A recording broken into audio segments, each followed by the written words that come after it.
Middelaldercentret at Nykøbing Falster in Denmark is world famous for its amazing giant trebuchets. Capable of sending a heavy stone ball hundreds of meters to smash into a castle wall. Trebuchets are thrilling examples of medieval engineering.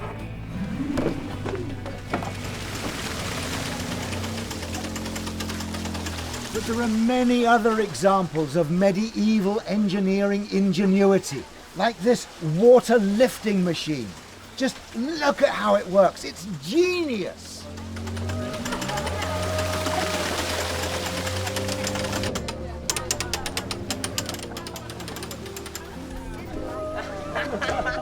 Now, the Medieval Centre, an exact living replica of a medieval town, is expanding to create a medieval technology park where you can see and in many cases operate these incredible machines. Some, like this piston-powered water pump, demonstrate basic engineering principles.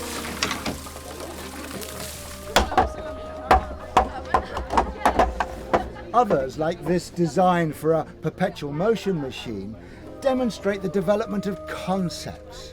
Of course, a machine like this wouldn't actually work. There's too much resistance from the forces of gravity and friction. But it's a great insight into the ingenuity of the medieval imagination.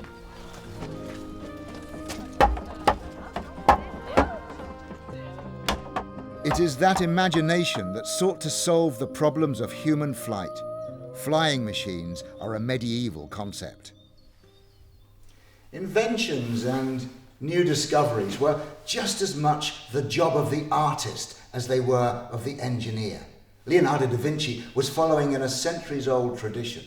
And here at the Medieval Technology Park, all the machines have been based on original designs found in actual medieval manuscripts, like this volume of the Fight Master Hans Talhofer. It's got all sorts of machines in it. There's trebuchets, wonderfully clever machines. There's even a diving suit. Good morning. They actually built the diving suit here at the centre, and a diver has been down to over 10 metres wearing it.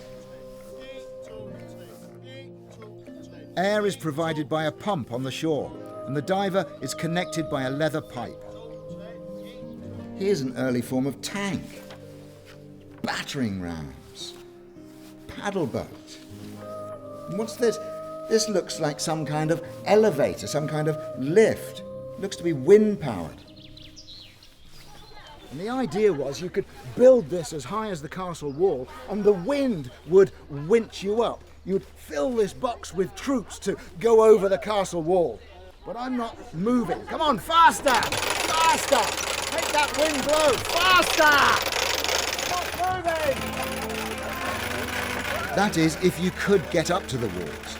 Many castles had moats. This siege bridge sought to solve that problem. You had men in here, protected by the roof, pushing it into place. And then this drawbridge comes crashing down, and in they go!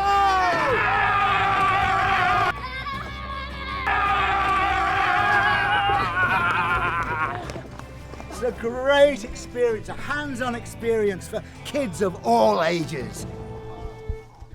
The park is set in woodland that borders the town of the Medieval Centre. The Medieval Centre is a real world, and although many of the machines in the technology park are genuinely practical, not all are. And this is a place of the imagination. This is a journey into the medieval mind.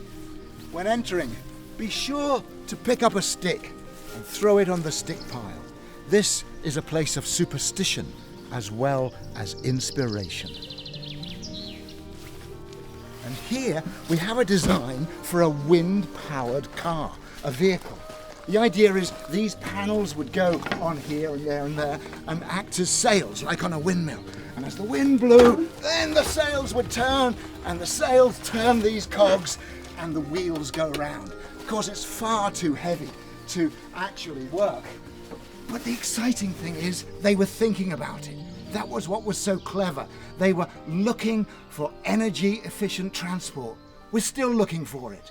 There's more to the medieval mind than meets the modern eye.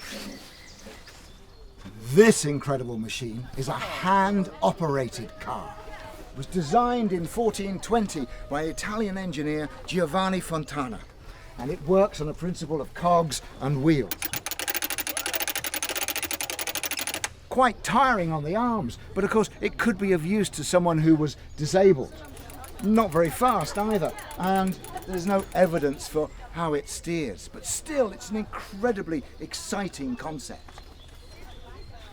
Or you could probably set the wheel straight and get it to go over a little bridge like this. All this bridge needs is its cross-planking. But look at this construction. It was designed by Leonardo da Vinci. And believe it or not, there are no screws, no nails, no fixings of any kind. These logs just interlock and are supported by their own geometry. And this is a great place to teach kids about the power advantage of pulleys and levers. And then they can see those principles at work on big cranes like this. These are very big toys for kids of all ages. And I can use this to lift up a load and then swing it around. It's quite hefty, like that.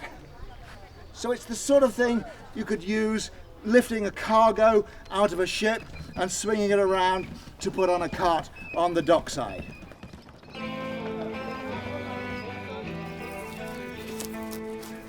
Work is continuing every day to build more and more of these magnificent machines. The park is growing very fast and there's something new to see almost every week. Just look what they're going to be building next. Now that I want to see. Perhaps the most important technology of the medieval world was gunpowder. Saltpeter, sulfur, and charcoal. It may have been invented by the Chinese, but the Europeans in the Middle Ages developed a wide range of gunpowder weapons, and they used them to conquer the world. The Middelaldercentret at Nukabing Falster is world famous for its pioneering research into medieval gunpowder and gunpowder weapons, and there are regular demonstrations of medieval artillery.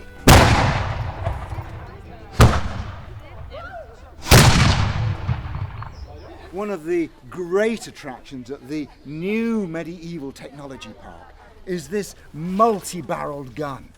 Just imagine standing in front of this. It's not a machine gun, it's a volley gun. All the barrels fire at once, simultaneously. Devastating against cavalry. Hey, you! Hey! And it's pretty effective as a water pistol too. You just have to dial this number on your mobile phone and you can soak people. The Medieval Technology Park is fun. It is a lot of fun. It is also full of astonishment and surprise. It will teach you things, and it will get you thinking about things in a completely different way, and for a long time after your visit. It is an inspiration. The past is a fascinating place. Come and visit.